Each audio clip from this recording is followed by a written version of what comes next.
સુધીનો હાઈવે પણ ચક્કાજામ અનેક જગ્યાએ કરવામાં આવ્યો છે। સુરેન્દ્રનગરની અંદર ધોળી પોળ સિયાણીની પોળ પાસે પણ ચક્કાજામ કરવામાં છે। સાથે સાથે આજે લીંબડી નેશનલ હાઈવેને પણ ચક્કાજામ કરવાના કાર્યક્રમો આપવામાં આવ્યા છે। આજે કોંગ્રેસનો એક એક કાર્યકર્તા દેશના ગુજરાતના નાગરિકો માટે એના મતાધિકાર માટે આજે લડી રહ્યો છે। ચૂંટણી પંચ એ ભારતીય જનતા પાર્ટીના કાર્યકર તરીકે કામ કરી રહ્યો છે।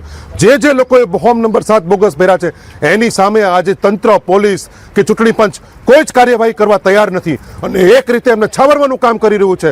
એને તો 10-10 વર્ષની જેલની સજા થાય એટલી ગંભીર જોગવાઈઓ હોવા છતાં હજી સુધી આજની તારીખમાં એક પણ FIR ફાટી નથી। અમે લોકોએ નામજોગ ફરિયાદો આપી છે કે આટલા લોકોએ આ લોકશાહીને લાંછન લગાડવાનું કામ કર્યું છે, લોકોના મતાધિકાર છીનવવાનું કામ કર્યું છે। એની સામે તમે FIR દાખલ કરો, પરંતુ હજી સુધી દાખલ કરી નથી।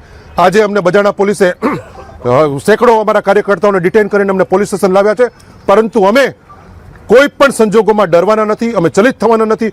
આખરી દમ સુધી અમે લડવાના છીએ અને આજના માધ્યમથી અમે તંત્રને બે હાથ જોડીને વિનંતી કરીએ છીએ કે જે ગુનેગારો છે એની સામે જે સંવિધાનિક કાર્ય કરી જે કંઈ કાનૂની કાર્યવાહી છે એ કાનૂની કાર્યવાહી કરવામાં આવે, અન્યથા અમારે અમારા જીવની આહુતિ પણ આપવી પડશે, તો અમારાથી અમે ખચકાશું નહીં।